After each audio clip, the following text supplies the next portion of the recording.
சொல்லு, எங்க போயிருந்த? வீட்டுக்கு வரதுக்கு ஏன் இவ்வளவு நேரமாச்சு? அது வந்து பாட்டி, என்ன ஆச்சுன்னா... அர்ஜுன், கார்ல பூப்பழம் வெத்தலை பாக்கலாம் இருக்கு. யாருக்கு?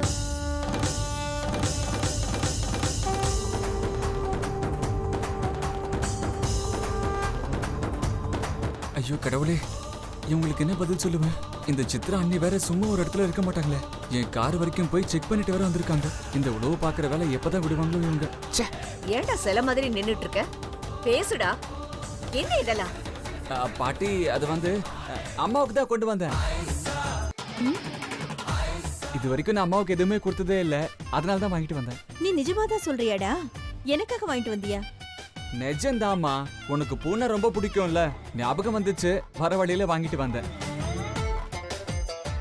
இவன் நிச்சயமா போய் தான் சொல்றான். எனக்கு இவனை பத்தி தெரியும். இல்ல பாட்டி, நான் உண்மையை தான் சொல்றேன். ப்ராமிஸ், என்ன நம்புங்க பாட்டி.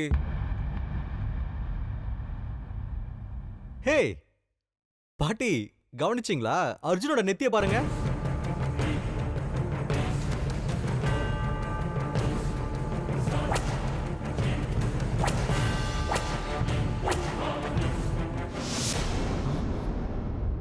அர்ஜுனுக்கு சாமி மேல பக்தி இல்லைன்னு சொன்னீங்கல்ல, இப்ப பாருங்க, அர்ஜுன் அவன் நெத்தியில விபூதி பட்டையை பூசிட்டு இருக்கான்.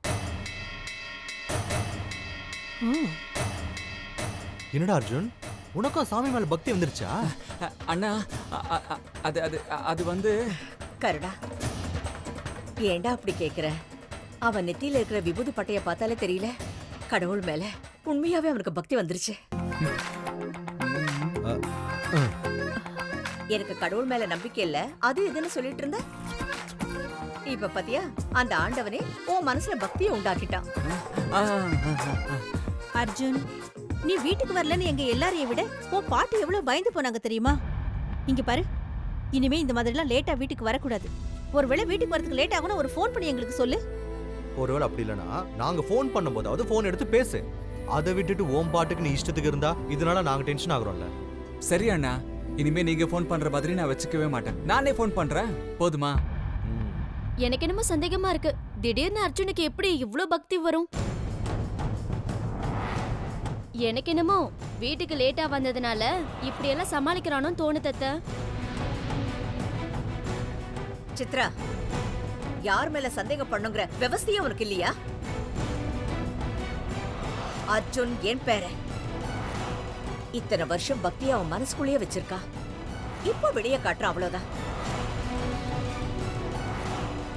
அதுக்காக சந்தோஷப்படுறதை விட்டுட்டு இப்படி சந்தேகப்படுறது தப்பு. இத பாரு, இன்னொரு தடவை அர்ஜுனை பத்தி இந்த மாதிரி எல்லாம் பேசக்கூடாது, சொல்லிட்டேன். சரி, கை கால் கழுவிட்டு வா, உனக்கு சாதம் போடுறேன். வேண்டாமா, நான் சாப்பிட்டு முடிச்சிட்டேன். என்ன, சாப்பிட்டு முடிச்சிட்டியா? எங்க ஹோட்டல்ல சாப்பிட்டியா இல்ல உன் ஃப்ரெண்ட்ஸ் கூட போனியா?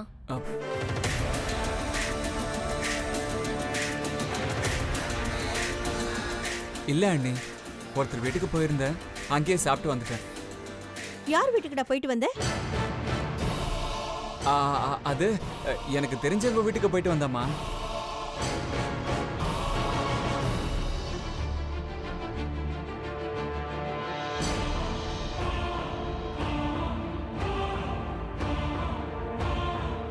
தெரிஞ்சவங்க வீட்டுக்கு போனானா? அதுவும் இந்த ஊர்லயா? இந்த ஊர்ல எனக்கு தெரியாம இவனுக்கு தெரிஞ்சவங்க யார் இருப்பாங்க?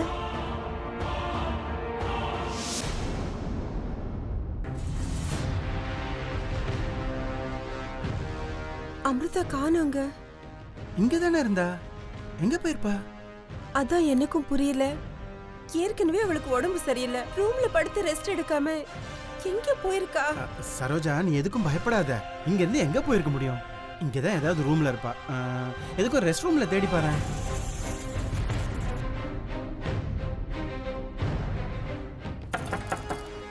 அமிர்தா, அமிர்தா,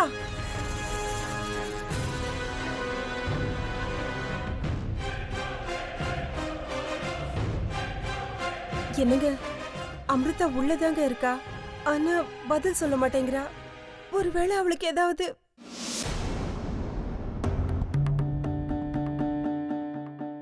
அமிர்தா, நீ நல்ல தினமா இருக்க? மறுபடியும் வயித்து வலி எதுவும் வரலல்ல? இல்ல நான் நல்லா தான் இருக்கேன். நீங்க எதுக்கு இவ்ளோ பயந்து போயிருக்கீங்க? அப்படி இல்லைம்மா, நாங்கள் ரூம்குள்ளே வந்தோமா, நீ காணோம், அதான் பயந்துட்டோம். எங்கே போயிருப்பேன்னு தெரியல இல்லையா, அதான் கலங்கிட்டோம். என்னை விட சரோஜா தான் பயந்துட்டா. இங்க இருக்கணும்னு நானா தான் விருப்பப்பட்டு வந்திருக்கேன். நான் எதுக்கு போவேன்? அது என்னன்னு அமிர்தா, நீ அடிக்கடி சரோஜா, அதான் அவளே சொல்றாளே, ஒரு நிமிஷம் அவளை பார்க்கலன்னா கூட நீ தேவையில்லாம பயப்படுற. என்னங்க, அமிர்தா எனக்கு மக மாதிரி. என் பொண்ணு காணோம்னா நான் டென்ஷன் ஆகாம எப்படிங்க இருப்பேன்? சரி சரி, அமிர்தாவை பார்த்துட்டல, இனிமே உனக்கு எந்த விதமான குழப்பமும் இல்லையே. காலையில நீ துடிச்சதை பார்த்து நாங்க எல்லாரும் பயந்து போயிட்டோமா. அது மட்டும் இல்லாம டாக்டர் வந்து செக் பண்ணிட்டு என்ன நடக்குதுன்னு எனக்கு புரியலன்னு சொன்னாரா, நாங்க ரொம்ப பயந்து போயிட்டோம். ஹாஸ்பிட்டலுக்கு வரமாட்டேன் நீ பிடிவாதமா இருந்த. என்ன பண்ணணும்னு தெரியாம நாங்க யோசிச்சுட்டு இருந்தோம். அப்போ என்னோட வேண்டுதல் ஒண்ணு ஞாபகம் வந்துருச்சு. அந்த நேரத்துல ஒரு சுவாமிஜி நம்ம வீடு தேடி வந்தாரு.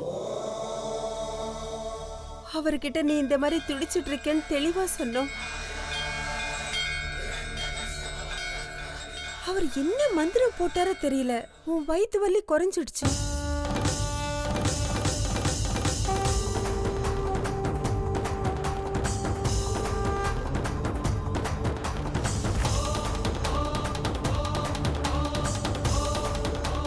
வந்தது யாருன்னே தெரியல. என் ஊரை காப்பாத்துறதுக்காக அந்த ஆண்டவன் தான் அவனை அனுப்பியிருக்கணும். யாருன்னு பார்க்க முடியாம போச்சு.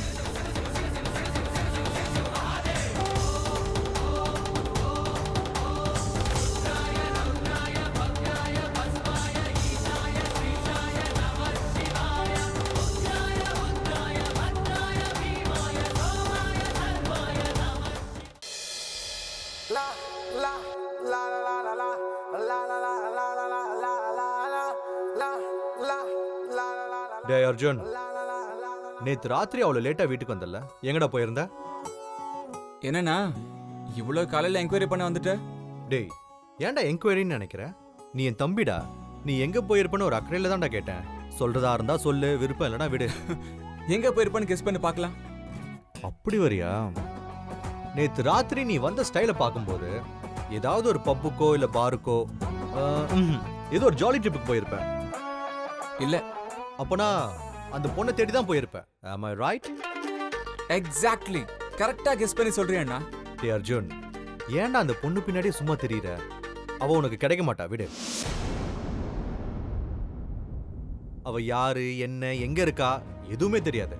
அட்லாஸ்ட் அவ எங்க போயிருக்கனாவது கண்டுபிடிச்சியா? அதுவும் இல்ல. அப்படி இருக்கும்போது அவளை தேடி என்னதான் பிரயோஜனம்? நோ அண்ணா, நான் டைமை வேஸ்ட் பண்ணிட்டு இருக்கேன்னு நீயே நினைக்கிற? என் ஆள் இருக்கிற வீட்டை கண்டுபிடிச்சிட்டேன். அப்படியா? இது எப்படா? நேத்து தான். அதனால தான் ராத்திரி வீட்டுக்கு வரதுக்கு லேட் ஆச்சு. What a surprise Arjun. ஆமா, இப்படா கண்டுபிடிச்ச? அது ஒரு பெரிய கதை.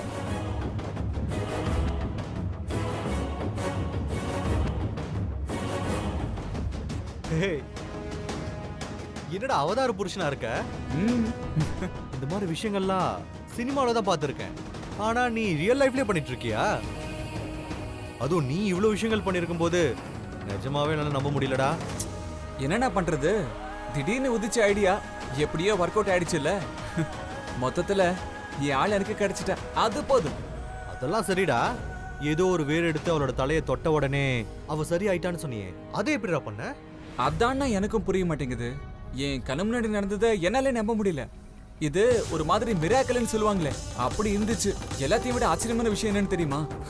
அவங்க வீட்டுல எல்லாருமே என்ன நிஜமாவே அதிசயம் பண்ற சாமின்னு நினைச்சுக்கிட்டு எங்க பொண்ணை எப்படியாவது காப்பாத்துங்கன்னு கெஞ்சி கேட்க ஆரம்பிச்சுட்டாங்க. எனக்கு என்ன பண்றதுன்னு ஒண்ணுமே புரியல. என்கிட்ட இருக்கிற மூட்டைக்குள்ள கைவிட்டேன். ஏதோ ஒரு மரத்தோட வேறு. இதோ பாரு, இதுதான் அந்த வேறு. டேய், என்னடா அது? இது ஒரு குச்சியை உடைச்சு கொண்டு வந்த மாதிரி இருக்கு. இது மூலியமா அவ குணமாயிட்டான்னு சொல்ற? சத்தியமா என்னால இது நம்ப முடியல. என்னாலே நம்ப முடியலன்னு தானே சொல்றேன். ஆமா, இப்ப நம்ம அதை பத்திலாம் எதுக்காக நினைக்கணும்? மோஸ்ட்லி நான் போகிறதுக்கு முன்னாடி டாக்டர் அங்க போய் அவளுக்கு ஏதாவது ட்ரீட்மெண்ட் கொடுத்துருப்பாரு. அது கொஞ்சம் லேட்டா வேலை செஞ்சு அவ குணமாயிருப்பா. ஒரு வேறால யாராவது குணமாவாங்களா? விடு, மொத்தத்துல என் ஆள் எனக்கு கிடைச்சிட்டா. எனக்கு அதான் வேணும். சரியான கேடியா இருக்க நீ. ஆமா, அடுத்து நீ என்ன பண்ணலான்னு இருக்க? சாரி அண்ணா, இதுக்கு மேல உன்கிட்ட பேச எனக்கு நேரம் இல்ல. அப்புறமா சாகவாசமா பேசிக்கலாம். Okay bye. டேய் டேய் அர்ஜுன், சாரி. டேய் நில்டா ஒரு நிமிஷம்.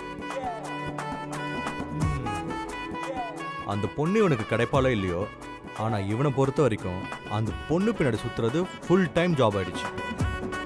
கொடுத்து வச்சு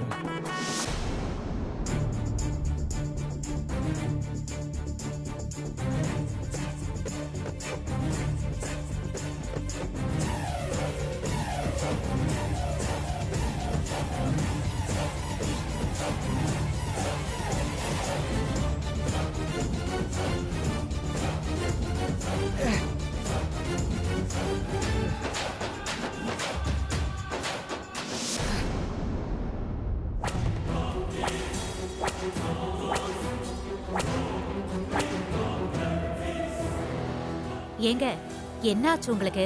என்ன பண்ணிட்டு இருக்கீங்க? பார்த்தா தெரியலையா உனக்கு? விஷம் குடிக்கலாம்னு முடிவு பண்ணிருக்கேன். அதான் எதுக்கு?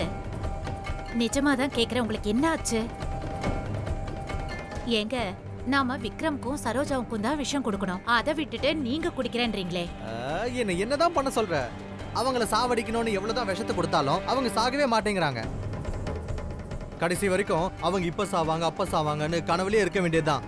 நேத்து அந்த அமிர்தா எந்த நிமிஷமும் செத்துருவேன்ற நிலைமையில துடிச்சிட்டு இருக்கும் போது திடீர்னு எந்திரிச்சுக்கான்ட்டா. அதுக்கு போய் இவ்வளவு டென்ஷன் ஆகணுமா? இது பாருங்க, சரோஜாவை எப்படி சாகடிக்கணும்னு எனக்கு நல்லா தெரியும். எப்படி சாகடிப்ப? விஷத்தை கொஞ்சம் அதிகமா ஊத்துவியா? இது பாரு ராஜி, நாம எத்தனை தடவை விஷத்தை ஊத்தி சாகடிக்கணும்னு முயற்சி பண்ணாலும் அவங்க சாக மாட்டாங்க. ஏன்னா இப்பெல்லாம் விஷம் கூட ஒரிஜினலா கிடைக்க மாட்டேங்குது, அதுலயும் கலப்படமா இருக்கு. அதுக்கு தான் நானே ஒரு தடவை அதை குடிச்சு அது ஒரிஜினலா இல்ல டூப்ளிகேட்டான டெஸ்ட் பண்ணிட்டு அதுக்கப்புறம் அவங்களுக்கு கொடுத்து சாகடிக்கலாம்னு பிளான் பண்ணேன். எப்படி இருக்கு? ஐயோ கர்மம் கர்மம். போயும் போயும் வடிகட்டின முட்டாளான உங்களை கல்யாணம் பண்ணிருக்கேனே. அப்படின்னா என்ன கல்யாணம் பண்ணது உன்னோட தலைவிதியா? பின் என்ன சொல்றது? யாராவது விஷத்தை குடிச்சு பார்த்து அது ஒரிஜினலா டூப்ளிகேட்டான்னு டெஸ்ட் பண்ணி பாப்பாங்களா? ஒருவேளை அப்படி குடிச்சிட்டா சாக போறது சரோஜா இல்ல, நீங்க தான். ஆமா இல்ல, எனக்கு ஏன் இது தோணல? சாரிமா, நான் யோசிக்கவே இல்ல. ராஜி, இப்போ நாம என்ன பண்றது? நாம என்ன பிளான் பண்ணாலும் அது ஃப்ளாப் ஆயிட்டே போகுதே. இன்னும் அந்த சரோஜாவுக்கு குழந்தை கிழந்து பிறந்துச்சுன்னா அப்புறம் நமக்கு திருவோடு தான் கதி. நீங்க சொல்றதும் கரெக்ட். நாம கொடுத்த விஷயம் கலப்படமா இருந்தாலும் இருக்கலாம். அதனாலதான் அந்த சரோஜா இன்னும் உயிரோட இருக்கா. அதனால நான் வேற ஒரு பிளான் போட்டிருக்கேன். பக்கா ஒரிஜினல் விஷயத்தை நான் வாங்கிட்டு வர போறேன். ஒரிஜினல் விஷமா? எங்க இருந்து வாங்கிட்டு வருவ ராஜி?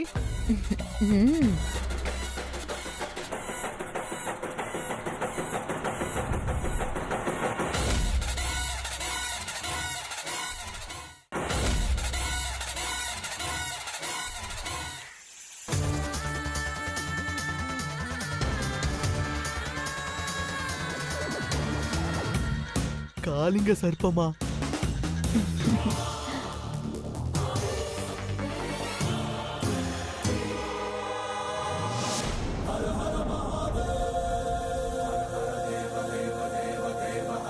நேத்து தான் என்னோட எதிரிங்க என்னை கொல்றதுக்கு முயற்சி பண்ணாங்க. ஆனா உன் தயவால தான் நான் உயிர் பழைச்சுக்கிட்டேன். எங்க வீட்டுக்கு நீதான் சாமியார் ரூபத்துல வந்திருப்பேன்னு நான் நம்பிக்கிட்டு இருக்கேன். பரமேஸ்வரனே, என்னைக்கும் நீ என் கூடவே இருக்கணும். என்ன கண்டுபிடிக்கிறதுக்கு என் எதிரிகள் எவ்வளவு முயற்சி பண்றாங்க. அவங்க கிட்ட இருந்து நீதான் என்ன காப்பாத்தணும். நீதான் எனக்கு பாதுகாப்பு கொடுக்கணும். எவ்வளவு சீக்கிரம் முடியுமோ நான் அவ்வளோ சீக்கிரம் நாகமணியை கண்டுபிடிப்பேன். என் அம்மாவை நான் உயிர் பழைக்க வைப்பேன். ஆனா அதுக்கு முன்னாடி என் அப்பா அம்மா சாவுக்கு காரணமானவங்க யாருன்னு கண்டுபிடிச்சு அவங்கள பழி வாங்கியே தீரணும்.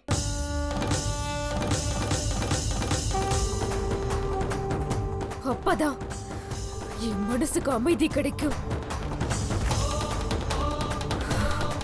என்ன பேசிட்டு இருக்க அமிர்தா? யாரையோ சாகடிக்கணும், பழைய தீர்த்துக்கணும்னு பேசிட்டு இருக்கேன்.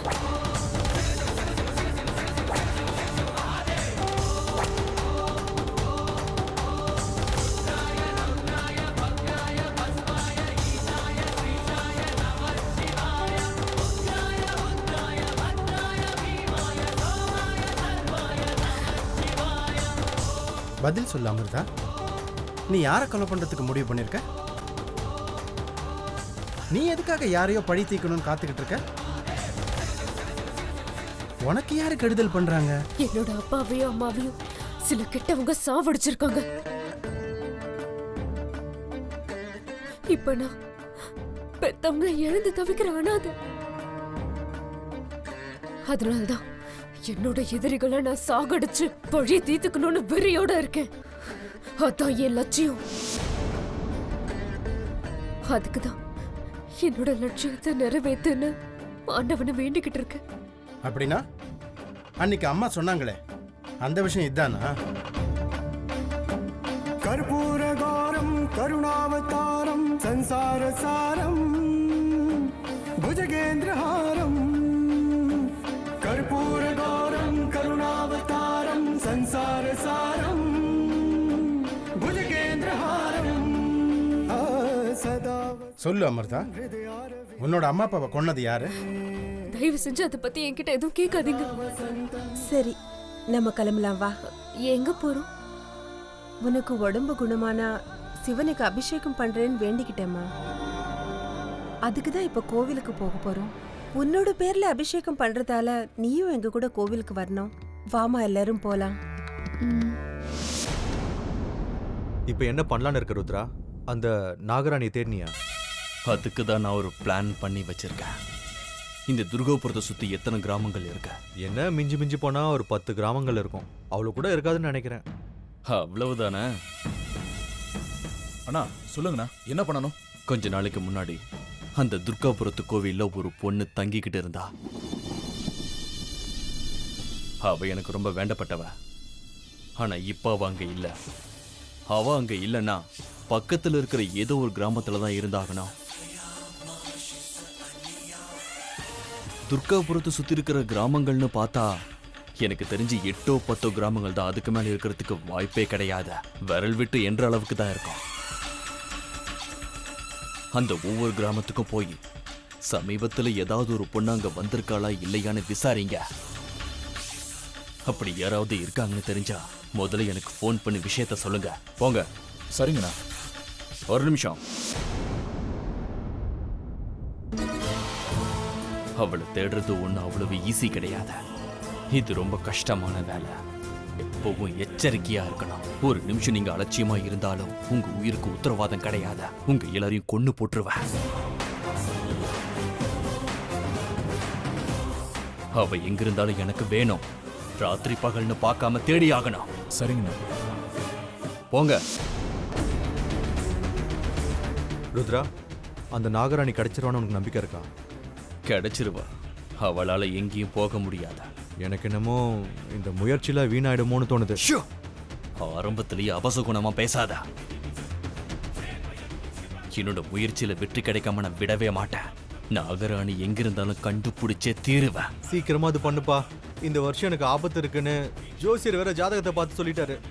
எப்படியாவது நான் இந்த ஒரு வருஷம் ஜாக்கிரதையா இருந்தா போதும். கவலையே படாத. கூடி சீக்கிரம் அந்த நாகராணி செத்துருவா. ஒருவேளை அந்த நாகராணி நம்மள தேடிக்கிட்டே வந்துட்டா? திரும்ப திரும்ப அதையே சொல்லிக்கிட்டு இருக்காத. பயம் ருத்ரா. பாவம், அந்த நாகமணிக்காக நீ எவ்வளோலாம் கஷ்டப்பட்டு இருப்ப. ஆனா கடைசியில அது உன் கைக்கு கிடைக்கவே இல்லை. அதுக்கு பதிலா அந்த நாகராணியோட சாபம். அதனால உனக்கும் பிரச்சனை, எங்களுக்கும் பிரச்சனை. ஒவ்வொரு நாளும் எப்ப எந்த நிமிஷம் செத்துருவோமோன்னு பயத்திலேயே வாழ வேண்டியது இருக்கு ருத்ரா. ரொம்ப யோசிக்காதரா. நாகராணி எங்க இருக்கான்னு கண்டுபிடிக்கிறதுக்கு நான் ஆளுங்களை அனுப்பியிருக்கேன்ல. நாகராணிய கூடிய சீக்கிரமே கொன்னு அந்த நாகமணியை எப்படியாவது என் வசப்படுத்தியே தீருவேன்.